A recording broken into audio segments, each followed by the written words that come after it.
Let's stay with this and speak to Competition Commission's Chief Economist, James Hodge, who joins us live now. James, thank you so much for your time this evening.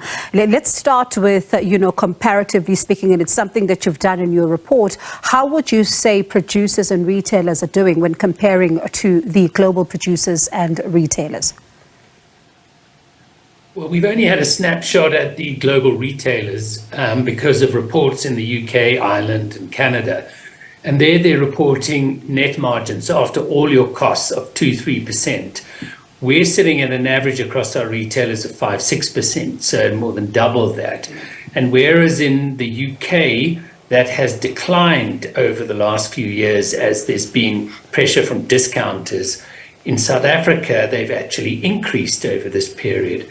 It has declined in the last year due to probably load shedding effects, but certainly our retailer margins are very healthy. And what would you say then are some of the, the factors that you found in your investigation as you've decided to embark on this, and we've seen it over time now when it comes to factors that are driving food inflation? Well, there will be cost pressures that are the fundamental drivers, and global markets being disrupted, COVID, supply chains, a war in Ukraine. But the concern of every competition authority globally is under cover of high food inflation, firms can push up prices much higher than they would otherwise because people expect a price increase. And so they accept a price increase. And so that's the rocket and feather effect you noted earlier, that people try push up higher because they know that people expect a price increase and then it's slow to come down. And they can cite the war in Ukraine and load shedding. But although that may account for some of the costs, the question really is, does it account for everything? And that's the question we seek to understand. And so we seek to break down what's happening at the farm gate, what's happening at the producer, and what's happening at the retailer. And do they move together, or do we see problems in that supply chain? And one of the things, of course, viewers watching tonight, and they're asking themselves, so if I walk into the store and I'm thinking, well, things are expensive, which is something that we all exclaim, every day. But when should then alarm bells go off for someone who's at the store and they're buying? Look, I think in this sort of environment, any consumer must shop around and look for the best deals. I think for the public more broadly, what hopefully this report will inform is we need to understand and hold food companies and retailers, I think, to account, to really understand the underlying costs and the margins they're making. We look at aggregated data from Statistics South Africa, which looks at a sample, yes, of all the major producers and the major retailers. So we're not looking at an individual one. But I think there have been calls for certainly staples, which is what we track, for both processors and for retailers to take less margin in this sort of environment when consumers are suffering.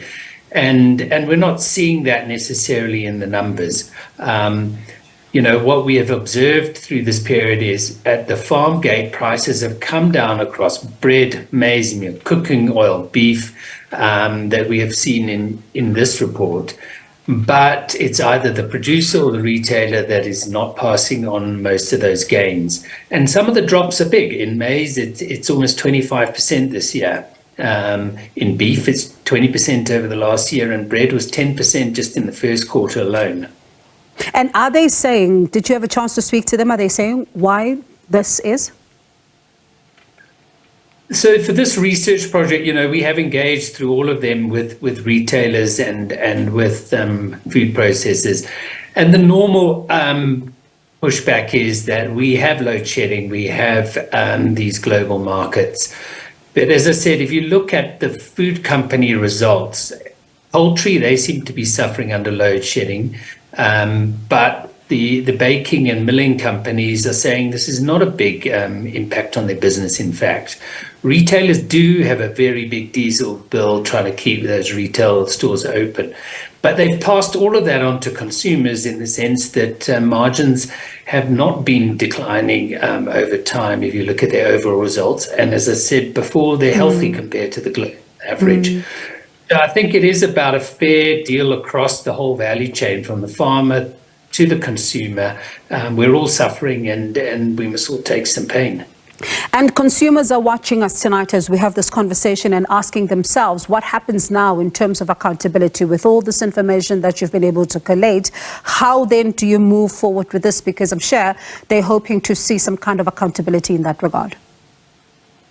Yeah, well, interestingly, a year ago, we highlighted in one of our earlier reports that the price of cooking oil had suddenly skyrocketed after the start of the Ukraine war. And in fact, the cost of sunflower seed in South Africa had not gone up. So it was producers taking some extra margin. Retailers absorbed some of that. But after that exposure, those prices have been coming down. So that's where transparency and accountability matter. They have been coming down, but in recent months, sunflower seed prices have dropped quite sharply, and we're not seeing that passed on yet. So hopefully, by bringing the transparency through this report, we get a response from industry. But I think it is also time to stop hiding behind other costs and actually look at, what are the real margins that are being made through the chain on bread, on maize meal, on cooking oil, and your basic proteins, and a public discussion of whether that's fair for all parties involved. And as you say, fairness is the big question here, James. But thank you so much for your time this evening. Do appreciate it. And of course, a lot of our viewers are talking about this and giving us a sense for them of some of these particular areas of concern. That is the Competition Commission's Chief Economist, James Hodge.